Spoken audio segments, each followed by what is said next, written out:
Je vais donc m'attarder un petit peu sur le plan boussole. Donc, je vous le disais, en fait, l'ambition, elle est d'aller au-delà de traiter simplement le harcèlement, mais elle est de traiter les maltraitances et en général, donc aussi les violences sexuelles et d'autres types de maltraitance, et de dire on va vers un établissement bien traitant.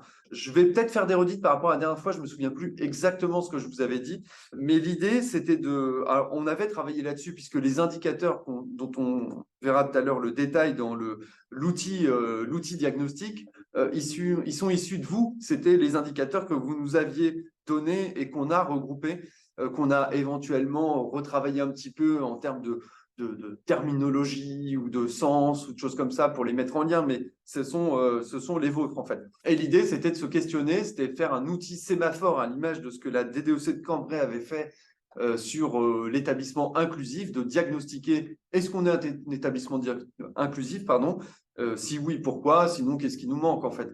Donc nous, de la même manière, on s'est mis cet objectif-là en tête, disant, bah voilà, on essaye de viser un établissement bien traitant, puisqu'on sait que c'est pas un état, c'est une perspective, c'est une dynamique, en fait, la bientraitance. On n'est pas bien traitant à tout moment, il n'y a pas un modèle de bientraitance finalement, c'est une direction, une initiative, une intuition, une ambition. Et donc, ça vise tout ça, le plan boussole. Donc, si les chefs d'établissement vous le demandent, ce n'est pas phare, en fait. C'est pas nommer des ambassadeurs, c'est pas nommer des ambassadeurs. C'est partir dans un engagement pour se dire, nous, notre établissement veut travailler vers la bientraitance éducative et, pour ce faire, s'implique et implique la communauté éducative. Tout le monde doit être au courant dans l'établissement, parents, personnel au GIEC, élèves, en fonction de leur âge évidemment, parents d'élèves, tutelles, prêtres référents, etc., bénévoles, qu'on s'engage, et ça c'est bien sûr sous l'impulsion du chef d'établissement, on s'engage dans une dynamique de plan boussole. Et le plan boussole, il ne s'arrête jamais, parce que c'est un processus cyclique. Le but, ce n'est pas d'en faire un one-shot et de se dire « c'est bien, je l'ai fait, du coup j'ai bonne conscience », c'est de viser quelque chose, je le redis. Une fois qu'on a engagé tout le monde, qu'on a impliqué tout le monde, on les implique par leur information au tout départ, on réalise l'autodiagnostic. Je vous présente les grandes lignes pour l'instant et puis après on viendra dans le détail. L'autodiagnostic, il va nous permettre d'identifier nos points d'appui et nos points d'achoppement. Et en conséquence, nous permettre de fixer des objectifs. Il faut qu'ils soient humbles. Le but, ce n'est pas que de remplir tout ce qui n'est pas réussi, c'est de se dire, bah, là, c'est vraiment important qu'on travaille sur ça. On se fixe un nombre d'objectifs et pour ça, on met en place une petite cellule qui est chargée d'établir un plan d'action. On dit, bah, on fait ça, on réalise l'autodiagnostic par exemple en septembre et on dit, bah, pour juin prochain, il faudrait que tel et tel objectif soit rempli. L'autre objectif, c'est pour le septembre d'après. Et puis cet objectif, bah, ça sera déjà pour mars. Et on charge à la cellule d'appui de mettre en place un plan pour que ça se vive. Donc l'autodiagnostic, il ne faut pas réduire le plan boussole, comme je l'ai des fois entendu, à l'outil diagnostic. Ce n'est pas du tout ça. L'outil diagnostic, il est l'espèce de point de bascule finalement. Il est celui qui permet, mais c'est ce qui se passe derrière qui est intéressant. Comme je le dis souvent et en politique, ce n'est pas l'élection qui est importante, c'est ce qu'on réalise après finalement. L'idée, c'est établir un plan d'action pour pouvoir évaluer les effets et en informer, en réimpliquant la communauté éducative, en disant « ça, on a réussi, ça, on a moyennement réussi, et ça, on n'a pas réussi. » Pourquoi ? Parce qu'il y a eu des freins et on propose une autre solution, par exemple. Et puis, tout le reste, on a réussi ou partiellement, et d'expliquer pourquoi, et de revenir vers. Et de cette réimplication par l'information, on peut réaliser cet autodiagnostic qui devient finalement, pour ceux d'entre vous qui étaient enseignants, une évaluation sommative de ce qui avait été réalisé, en fait, et qui est un nouveau diagnostic pour la suite. Voilà. On l'a pensé en année scolaire, évidemment. Après, ça prend du temps, donc peut-être que ça sera sur 2 années, peut-être que ça sera en 1 an et demi. Voilà, ça, c'est à vous de voir et de guider les communautés éducatives pour que, notamment, les chefs d'établissement soient à l'aise avec et que ça ne soit pas quelque chose qui prenne tout. Voilà. Pour mettre en place ce plan boussole, donc on a réalisé plusieurs outils. Un descriptif détaillé que je ne vous détaille pas, puisque c'est exactement ce que je viens de vous dire en fait à l'oral, qui détaille ce processus-là. L'outil diagnostic avec sa notice d'accompagnement.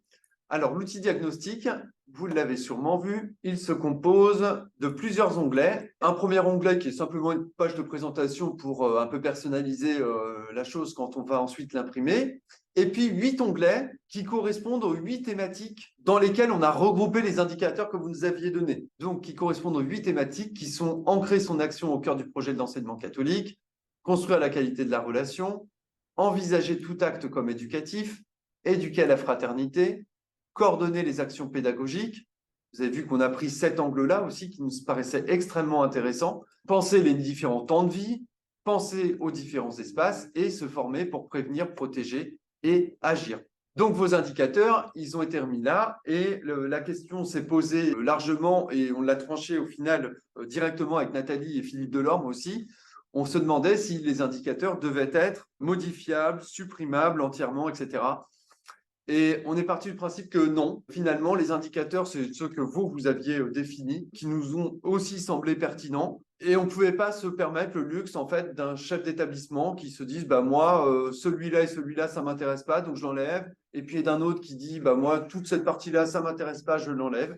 Et donc, il y a une espèce de, il n'y a pas de nom derrière, mais une espèce de labellisation de la chose. Alors, il n'y aura pas de label, attention, plan boussole, mais ça permet d'être tout le monde sur un pied d'égalité et ça permet surtout de forcer les chefs d'établissement et les équipes enseignantes et personnels GEC à avoir une forme d'humilité et d'honnêteté aussi sur les choses. Si un chef d'établissement reçoit, pour prendre les différents lieux de vie, on a parlé notamment des toilettes, ça a été assez remonté massivement dans vos retours la dernière fois, un chef d'établissement, il reçoit un parent et puis il lui dit non, non, c'est bon, il n'y a pas de problème aux toilettes. Si on se pose vraiment autour d'une table et qu'il y a des parents, des élèves, etc., bon, bah là, on ne fait pas abstraction et on se dit, bon, bah, il y a vraiment un problème, comment on fait?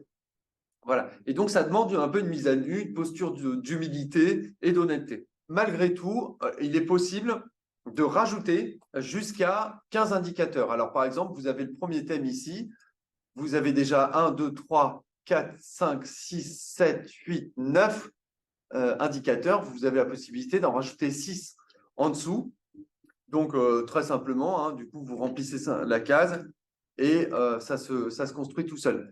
Il y a une chose qui est très importante, c'est que si vous remplissez un indicateur, il est impératif de mettre une note en face. Une note, un critère de réussite, une évaluation, vous appelez ça comme vous voulez. Un nombre qui va de 0 à 10, un nombre entier que vous mettez en face et qui vous permet, je vous montrerai à la fin, d'obtenir un pourcentage de réussite. Mais si vous mettez un indicateur ou si vous mettez une valeur dans cette colonne-là, en fait, l'outil est construit pour pouvoir calculer un ratio d'un nombre d'items, d'un nombre d'occurrences avec un nombre de notes. Donc, en fait, ça sera plus bon si jamais vous remplissez l'un sans l'autre. Voilà. Donc, il faut toujours veiller à ce qu'un indicateur soit toujours associé à une évaluation chiffrée. Voilà donc pour toutes les choses. Et je vais vous montrer du coup un exemple d'un remplissage fictif de l'outil. Donc là, j'ai rempli complètement au hasard des items, des indicateurs avec des notations de 0 à 10.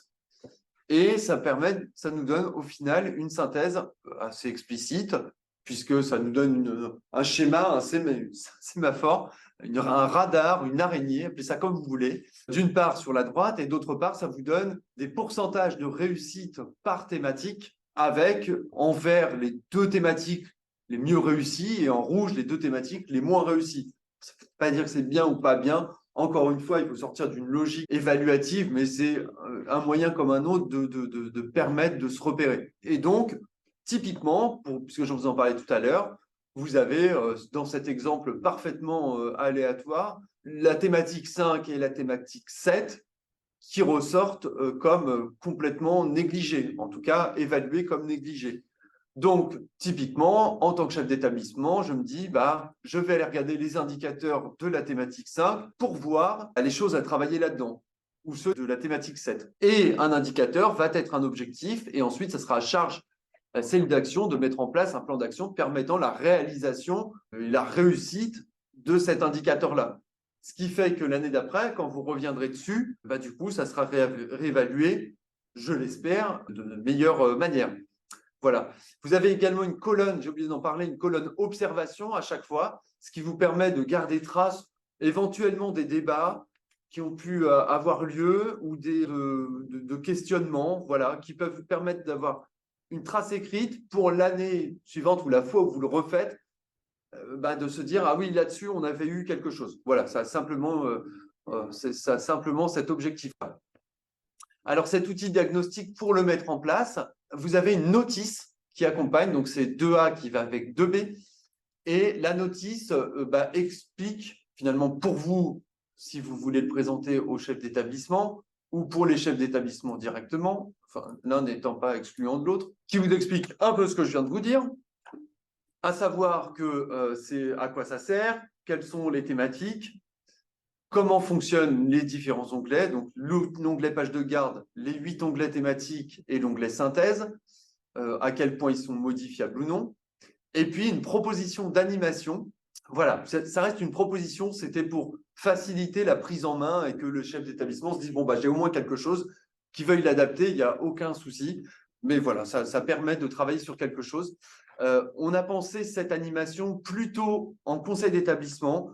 J'espère que vous comprendrez que ça semble assez légitime quand on veut impliquer la communauté éducative en entier, que l'organe qui regroupe cette communauté éducative bah, soit mise au travail, puisque lors des différentes interventions que j'ai eues en territoire, parce qu'on a beaucoup de diocèses qui nous ont contactés pour venir présenter ça directement à la chef d'établissement, il y en avait qui me disaient, ah bah oui, mais moi je vais travailler ça en concertation. Je disais, bah oui, mais non, vous oubliez un peu les parents quand même. Et puis c'est pareil, juste en conseil d'administration d'appel, eh ben, on oublie les enseignants.